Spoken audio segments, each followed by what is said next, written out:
In the tens of thousands of years since the emergence of humanity, there have been only three great epochs: the era of nomadic life and hunter-gatherers, the era in which humans mastered settled agriculture and came to develop civilization, and the very short 200 years of transformation to the industrial age. Many would say that a fourth epochal change began with the creation of digital computers and the introduction of the internet towards the end of the 20th century.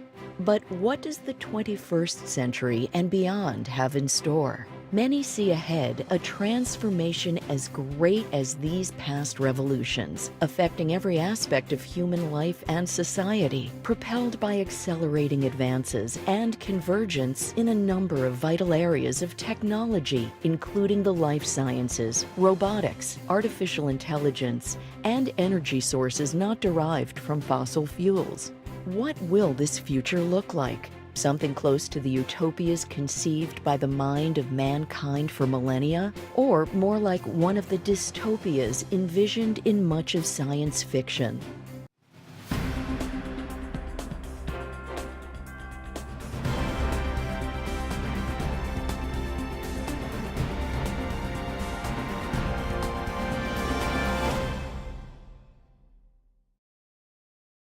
This episode of The Whole Truth was made possible by Philadelphia's historic district is best known as America's birthplace. It might surprise you then that the oldest part of Philadelphia has the latest and greatest. In streets, parks, restaurants, and shops, you'll find vibrant energy all around. Learn more at visitphilly.com.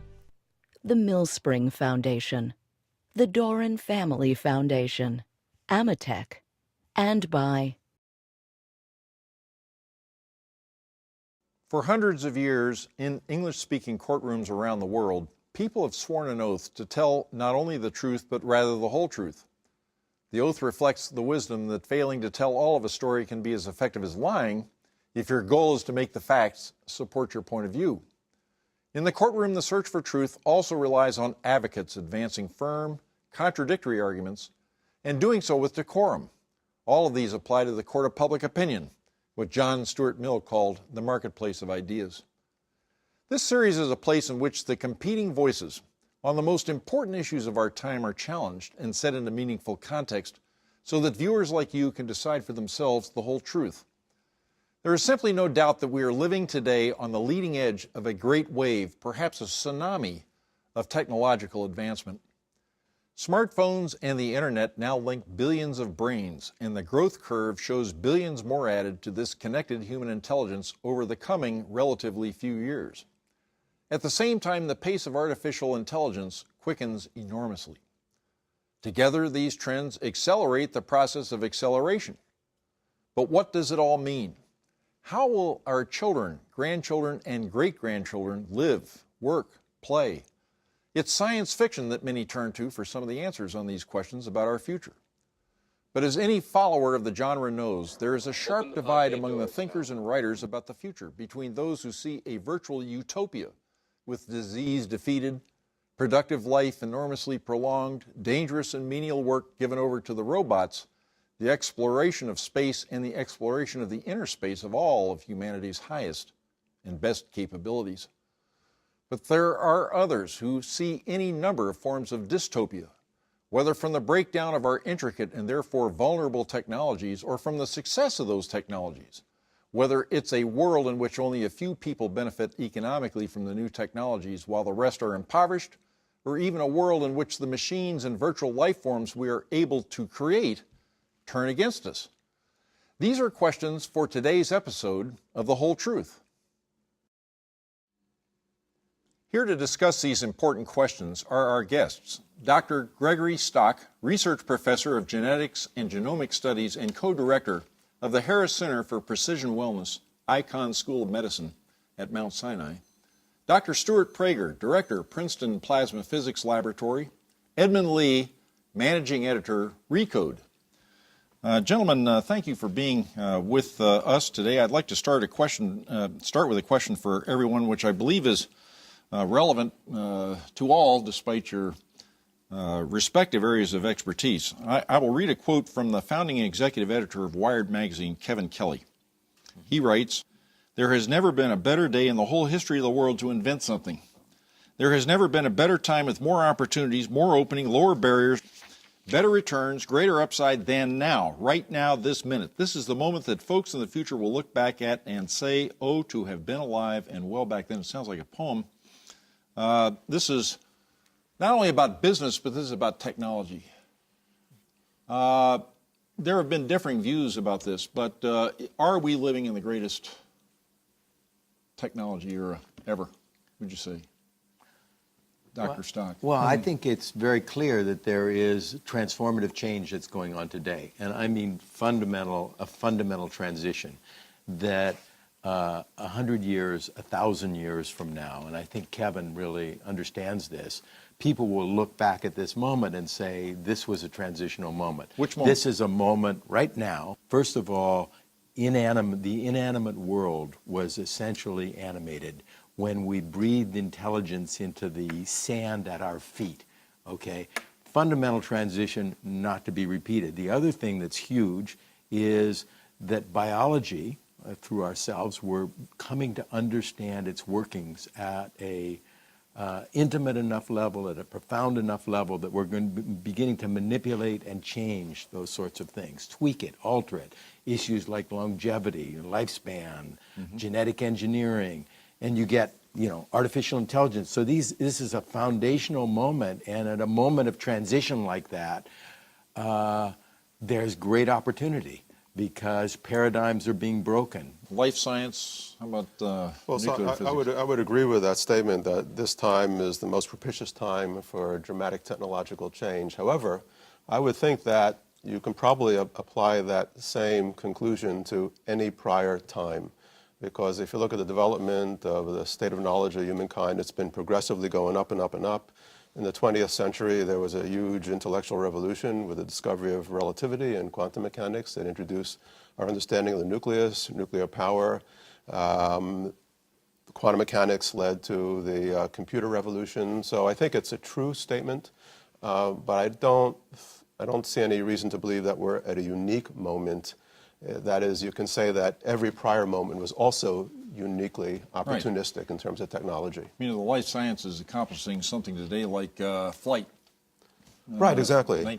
So I think the life sciences may be at a very special point now, but in last century, aerodynamics was at a special point, physics was at a special point, the computer revolution was at a special point.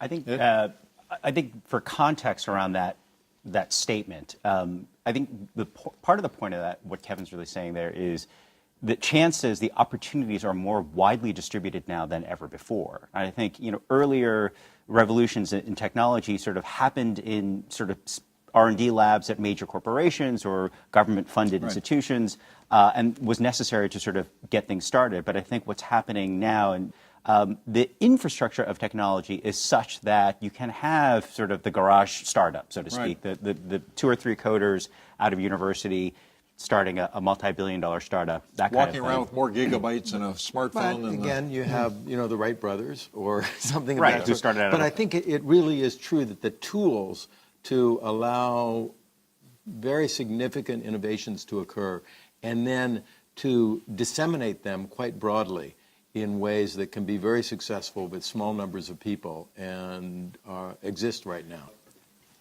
In your own work and so forth, can you give our viewers, I would say, your top 2 or 3 predictions as to what we will see in your field, develop in your field by, say, 2025, 2050?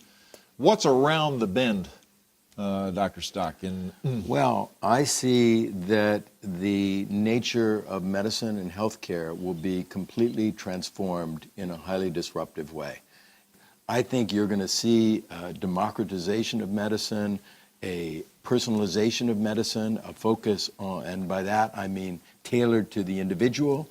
You're going to see very, very deep monitoring that's going to occur. What does democratization mean? Does that mean we become our own doctors? Or I think that we will be involved with medicine, and it'll be patient-centered rather than physician-centered. There's going to be an infusion of machine learning and artificial intelligence into that, and I see that most of the discussion of healthcare today is oh my goodness, this is going to be a disaster. How are we going to possibly deliver it to people broadly?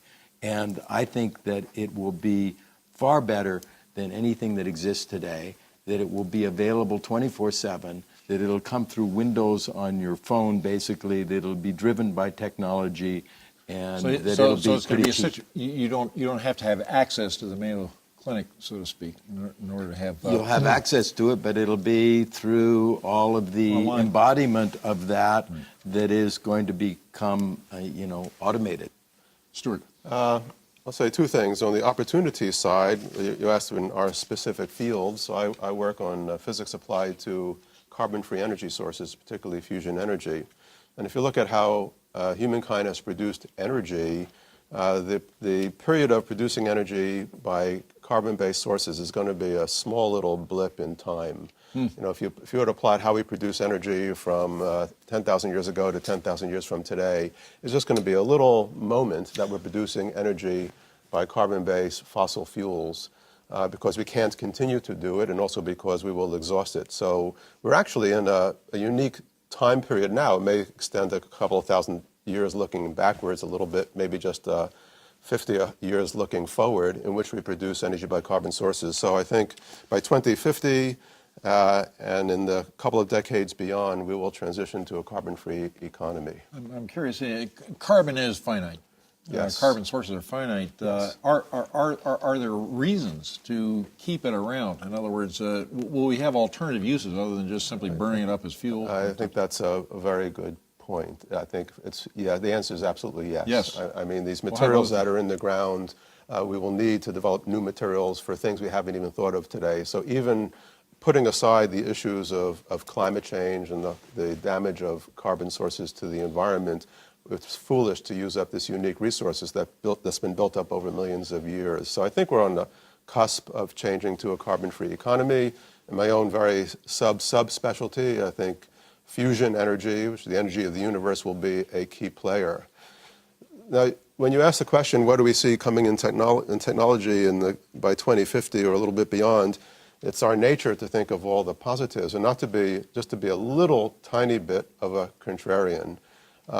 You can also ask the question, what's the technological opportunities to do bad? And there you bring in the possibility of warfare. And since I'm a physicist, physics has given rise to nuclear weapons. So if you really want to have a balanced projection moving forward, you have to consider everything we want that will be positively transformative.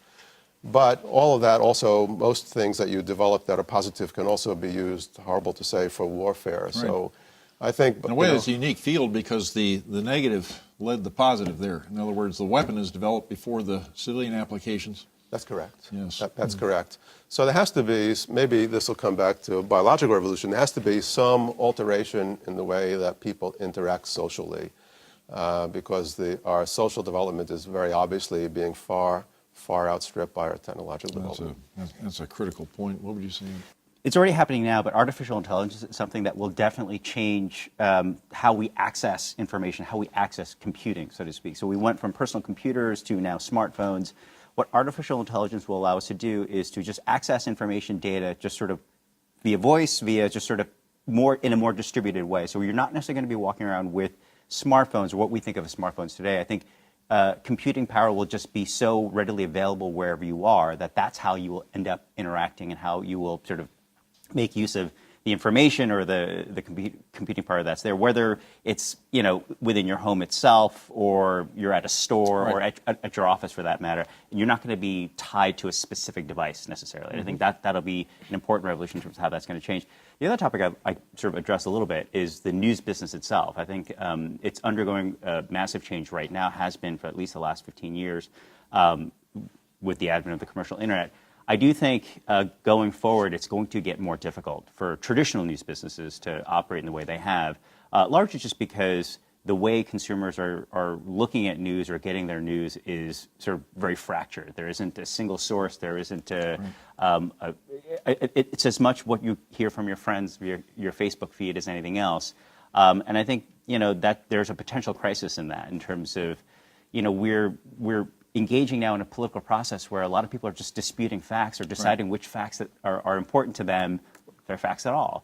We've talked about sort of the good and the bad of these things, or alluded to that being a possibility, which I think is very clear that that it's going to be very chaotic. That not only can you use things in ways that are destructive or problematic, but people will. I mean, that's what's happened with every technology, and that that it's going to be highly unpredictable. This is an emergent phenomenon. It's not that anybody can step back and plan these things. Nobody really has a clue of how this will play out in short term. You can look at larger trajectories, but the balance between sort of what happens before another thing that occurs, the relative positioning of developments, what the transitional breakthroughs are, it's really going to be a mess. And in terms of using technologies that are potentially destructive, you can see that really easily. It's not just nuclear stuff. It's going to be bioterrorism. It's going to be, as you begin to understand the workings of the world and have the tools to manipulate and alter that, to communicate with one another, it becomes very difficult to control. What's happening now that I think is really different, though, is that technology is more available to everyday people in such a way that everyday people can change it for their own purposes, their own uses. That's where sort of the genie's out of the bottle in a way, and I think it's potentially more problematic. I think there's certainly no stopping the evolution of technology and science. It's completely unstoppable. The collective human brain wants to keep pushing that forward, and that will absolutely never stop, no matter where it leads. Distinguished, thoughtful people like Dr. Stephen Hawking, Elon Musk have issued serious warnings about machine intelligence and robotics getting out of control. In the lesser form of this fear, machines simply take over most of the jobs. And while there is productive capability for material abundance in the world, there's also great poverty and misery. In other words, countless people being marginalized and so forth. The majority of the people do not have the ability to access work and income and the fruits of labor, which have been taken over by machines. What's your response to this? So I think there are multiple ways to analyze this. I think in terms of the economic argument that with artificial intelligence and things being automated, ultimately that just sort of you just take away the human in that equation, and what's the need for a human? I think that's a little far afield. I do think if you think about how automation has gone on within the industrial age, what it's done is it's pushed economies from being manufacturing economies to being sort of service and white-collar economies, so to speak, right? Which is a transformation the U.S. is going through right now still. And my point is that as automation takes hold in all different forms, it just pushes the economy into a different field. In other words, there will always be a need for a brain at work that's not an automated brain, which we call them artificial intelligence right now. Right. It's not that intelligent. It's just smarter software that sort of can anticipate things at a greater scale. So I think that's one side of it. I do think, however, on the other side, that there is a truer, deeper concern, which is we talk about how technologies can be run away and that technologies can be used both in good ways and bad ways, however they're applied. There is this sense that with artificial intelligence that there's something innate or inherent to that kind of technology that allows it to be more readily misapplied, right? And I think that is the danger, that is a deeper danger that people like Elon Musk and Stephen Hawking are sort of hinting at, is that it's something that by itself will become potentially bad, that we, through no fault of our own, other than the fact that we started it in the first place. I think there's a little bit of a denial, large numbers of people, and I think you're expressing it there when you say, in the past we've always eliminated positions, technology has arrived and there's always been new stuff to do. We've moved from farming, agriculture to manufacturing to service. If you look at what's going on now in a relatively short period of time, it is not obvious what that next sector is. If this is a runaway horse, is anybody in control of it? Can technology be an instrument of national policy, so to speak? I think there is an aspect of technology that should not be and simply cannot be and will never be controlled, right? That the forward advance of technology, I think, will never stop unless there's a cataclysm. You just can't stop the humans from keeping on inventing. And we always want to increase our preservation, increasing longevity. We want to be around longer. Right. We want carbon-free energy sources so we can live more healthfully. So we're really not that different than the primitive man from some time ago. However, although technology shouldn't be stopped and cannot be stopped, it really, you could argue, it must have some degree of control. So there are must-be's. Has to be some degree of control. And the simple example of that is nuclear weapons. There has to be a control over nuclear weapons, or we will annihilate ourselves. So you can't stop the discovery of the nucleus of the atom. You can't stop the understanding of all the mechanics that goes into how you make a nuclear bomb, but you have to be able to control it somehow. But there are choices that have been made. There has been a choice made in terms of nuclear power generation. That is basically never going to be a dominant technology. It's very clear. The costs of that, and I'm talking about fission, that it's too expensive right now, and that's because of all sorts. You can argue about whether it's valid in terms of how society is regulating that, or whether it could be, but it's not going to be. There are too many other technologies that are emerging at this point. Technologies in general are tending towards efficiencies, right? That is, if I can make something cheaper, faster, more readily available, we will do so. And I think what's interesting is you're seeing sort of this much more friction now between the emergence of technologies and how readily available it is, and making things cheaper, and just how economies have worked in general, which is to value things that are scarce. The idea of technology is to make things more efficient and less scarce, whether it's through better forms of energy or just better scale in terms of services. It's the economic sort of side of that hasn't caught up. That part of the equation hasn't matched the progress of technology in a way that I think that's why there's so much more sort of ambivalence or concern about technologies. This is where intellectual property kicks in a way. In other words, people who have the ability to devise solutions and so forth still seem to require incentives. But eventually, science comes out of the... So the real challenges that I see in terms of on the negative side, and the things that I think will be most difficult for us, are not the aspects of any of these technologies where the vision that people have that are creating the applications or development are basically for benefit. Like in biology, you see that all the time, like issues of cloning or genetic engineering, that basically you can argue about whether that's a good idea or not, but it's not malevolent. Whereas when you create a knowledge that really lowers the barriers to manipulation of fundamental processes, be that in artificial intelligence, be that in the life sciences, the barriers come down and down and down to where basically anybody can do it.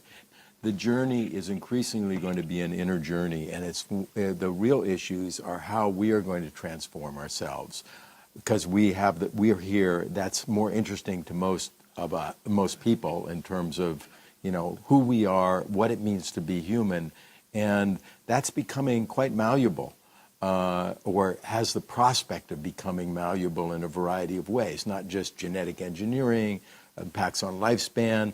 What is going to be the impact if there's actually machine, not just intelligence, but consciousness? You all have given us a phenomenally fascinating glimpse into this subject, which is something that fascinates me and must fascinate absolutely everybody who's alive today. That is the change which is unfolding before our very eyes. Thank you very much, gentlemen. Thank you. Thank you.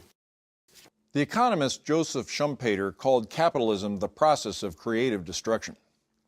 This description surely applies even more so to one of the primary forces which propels capitalism, technological progress. There is no doubt that we are living through a change in kind, not simply degree, with respect to the pace of scientific discovery and technological advancement.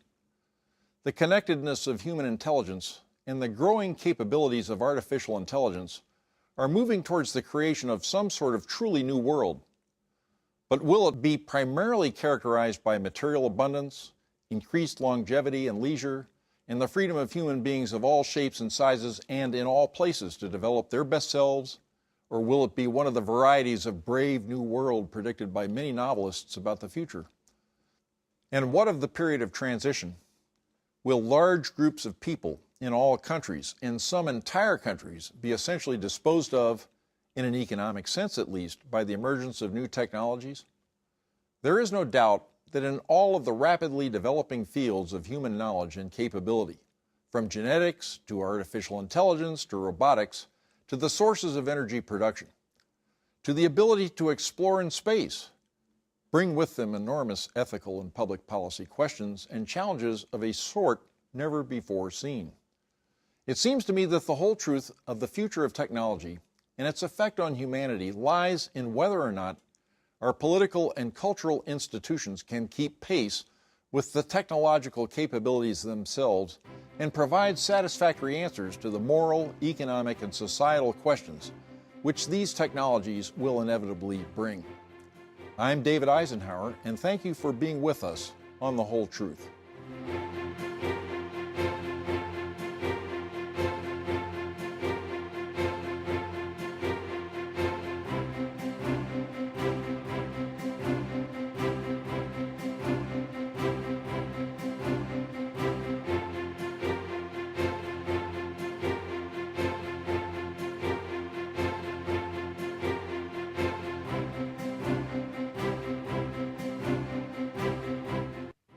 This episode of The Whole Truth was made possible by Philadelphia's historic district is best known as America's birthplace. It might surprise you then that the oldest part of Philadelphia has the latest and greatest. In streets, parks, restaurants, and shops, you'll find vibrant energy all around. Learn more at visitphilly.com.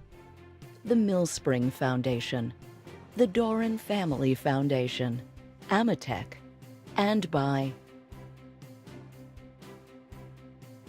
and by contributions to your PBS station from viewers like you. Thank you.